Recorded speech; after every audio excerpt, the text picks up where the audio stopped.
There were many people who didn't believe it was possible. And there were only a few who thought it was possible. But I count among those few everybody who's sitting in this room today. God bless you. So I just want to reaffirm a few things. First of all, as your governor, I am a product of public schools. My wife is a public school teacher. I know the power and the promise of public education when it's done right and when you've got a good partner in the governor's office. Well, let me tell you something. Come January the 11th, you're going to have a good partner in the governor's office. And you're going to have somebody who is going to really improve education, but doing it by talking with educators. We're going to respect the teaching profession. We're going to respect teachers as professionals. And look, it's not rocket science. If you want the best results in the classroom, have the best prepared, best resourced, best motivated teachers leading the class. And you cannot do that with a state government, with a governor who is always unfairly blaming our teachers for all of our problems. That stops. That stops. Now look, it isn't like on January the 11th, we walk into office, we flip that light switch and everything is different. But everything is going to be different. And it's going to be better. We've got a lot of work to do, but we are going to make sure that we are prioritizing what we truly believe to be a priority. Education is opportunity. And at the higher education levels, we've got problems. K through 12, we've got problems. Lord knows we need better early childhood education. I know that if we want to erase the gap, the achievement gap between those who live in poverty and those who don't, between African Americans and whites, the best way to do it is with a very good early childhood education program so that people start school, so that our kids start school ready to learn. And we know that that's the difference, not just for a year or two, it stays with that child all the way through school. We know that we can do it. We just have to have the commitment to actually make it happen. And we're going to be looking for ways to do that. We're going to look for ways to improve education for all of our kids at all levels. That is my mission. Let me tell you, I know you hear a lot of people talking about being the education governor. I ran for governor because of education. I want you to know that. K through 12 education and higher education. And I am looking forward to working with you all, with the business community, with higher education folks, and with the legislature in Louisiana. A number of whom are here today. And I want to thank all of you for your service. Some of you haven't even been sworn in yet, and you're already here. That is a great sign. Thank you very much. I look forward to working with all of you as together we will make this state what it truly can be, what it should be. And it's about putting Louisiana first. That's what we're going to do. I'm so excited about our future. I am so excited about our future. You all know the challenges of being in the classroom. I know the challenges of being in the classroom because the last person I talk to every night is a teacher.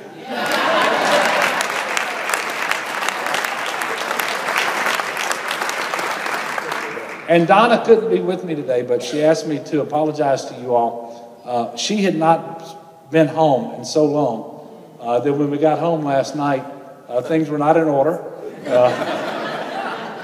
I told her I expected them to be in order when I came home tonight. She suggested that maybe I not come home tonight. So I know what the first executive order is going to be when I'm governor. It's no backsash from the First Lady. Look, I am so excited to be here with you all today. The initiatives that we're going to propose, the things that we're going to do as governor, they're not far-fetched. They're not mysterious. They're things I've been trying to do as a legislator. I believe in local control of education. And so and by the way, that used to be a conservative value, to have local control over local tax dollars and how kids were educated, because this is the risk we run. If we have parents and voters and taxpayers who cannot hold their school boards accountable for how children are educated and how dollars are spent, it's only a matter of time before they stop renewing taxes and voting new taxes for education, and then we're all messed up.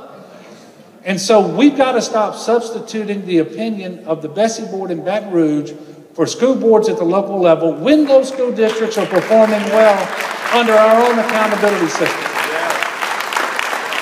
So when you hear, because it was in the Advocate today and it was wrong, when you hear that John Bel Edwards wants to ban charter schools, that's not true. I have not proposed anything that affects really an existing charter school. But in those districts that perform well under our accountability system, the final decision as to whether a new charter school opens ought to rest with that school board. It's just that simple. And then you hear, well, John Bel Edwards is against the voucher program. Guess what? I didn't think it was a wise policy, but I knew that it was an unconstitutional bill. I voted for it. I voted against it because it was unconstitutional. I said so at the time. I see a lawyer over here who helped prove it was unconstitutional. Larry? But as I go into office, I don't have a goal to take that voucher program off the books completely, but we are going to conform it to its stated purpose. Its stated purpose was to provide a choice to parents whose kids were trapped in failing schools. A C school is not a failing school. Now, and never mind the C schools, we have children who are taking vouchers to go to voucher schools that we know next to nothing about. And by the way, some of the absolute worst performing schools in the state of Louisiana are voucher schools. But we have kids who live across the street from A-rated elementary schools who are starting kindergarten, who are going to a voucher school. That is not a kid who is trapped in a failing school either. And so we're going to stop diverting resources that are needed away from our traditional public schools for unproven voucher scheme that doesn't make sense to me. But now, we are not going to end the voucher program, but we're going to make it make sense. And we're going to make sure that there's transparency and accountability on those schools so that parents not just have a choice, but let's give them an informed choice so that they know exactly what it is that they're doing if they choose for their child not to go to that local school that's a traditional public school, but they want to send them to a voucher school. I'm not about ending choice, but I am about informed choice. I'm about making sure that the balance is right. That's where I'm at with respect to these things. So look, we've got a lot of work to do. I'm excited about our opportunities to get it done. They will start in our session that starts in March, but I need your help because change is not easy, even when it's obviously the right thing to do. Even when you say at every stop around the state of Louisiana what you're going to do and they give you 57% of the vote, some of the people aren't going to want to do it. But we're going to work with them. And we're going to work with all of the folks, whether they supported all of these so-called education reform initiatives or not. We are going to work because I mean it when I say I will be the governor of all of the people of the state of Louisiana, whether they voted for me, whether they voted against me, or whether they didn't vote.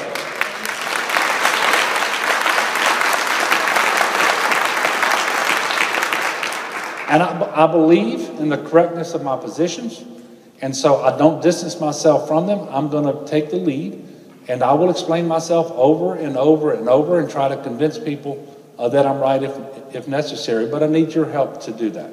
And I know that you're going to be there for me and for us because you're there for our children. And I know that about you all. I truly respect and admire people who teach our children. Whatever success that I've had in my life, and as I stand here before you right now,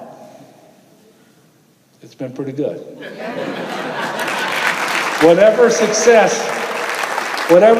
I've had in my life, I attribute a great deal of it to my teachers. Every day of my education was in a public school. Half of my teachers were black, half were white. Those African-American teachers that I had, just about without exception, came from the Southern University. And so I have a perspective on things that's maybe a little different than some folks. But I respect teachers, and I know what a powerful role educators play in forming young people and preparing them for success. And you all do that. And I thank you. I am so grateful that people like you, because we are in a bad place today in some respects. Educators traditionally have run in families. You've got 3 and 4 and 5 generations of teachers. I'm now talking to people who are teachers, and they're telling their children to be anything but a teacher. That is not good for us. That is not good for our future. That does not bode well for us. So let's make sure that we turn that around. Let's make sure that we acknowledge that teachers are professionals and teaching is a profession, and let us in state government act accordingly. Not for the well-being of our teachers, but for the well-being of our students, of our children.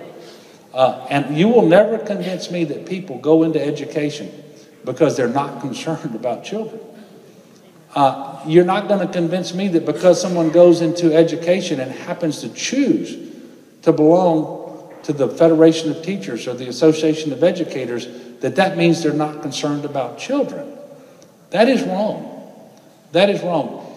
And I want you to know, and there are people in the back filming me now, never one time in the 2 years that I was running did I ever try to distance myself from you all. Never, not one time.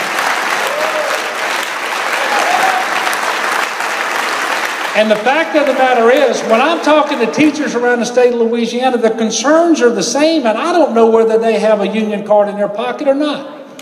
The concerns are the same. And in fact, I went to the Apple luncheon this year. Jay Darden and I were there. The other 2 didn't show up. That wasn't unusual. When those teachers came up to me when that was over, guess what? Their concerns are exactly the same as yours as well. So we have to band together. There's a whole lot more that unites us than separates us.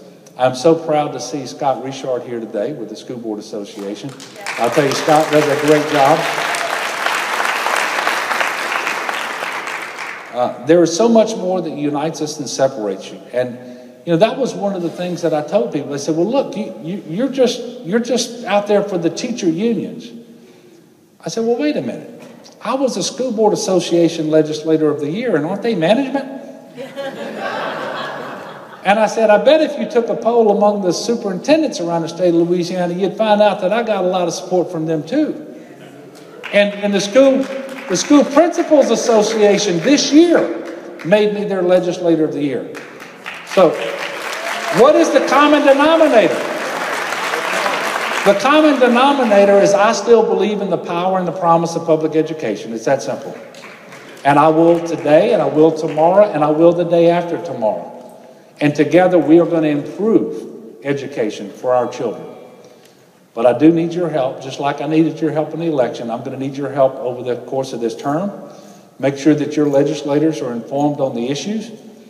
Make sure that you're participating. Don't just sit back and say, okay, our job is done. Our job is just starting. Our job is just starting. But thank God we're in a place where we can get started.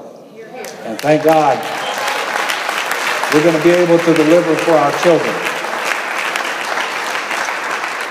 So with that, I want to thank you for giving me the opportunity to be here. That was my first address in public as the governor-elect. I am very proud that it was here with you in Lake Charles today.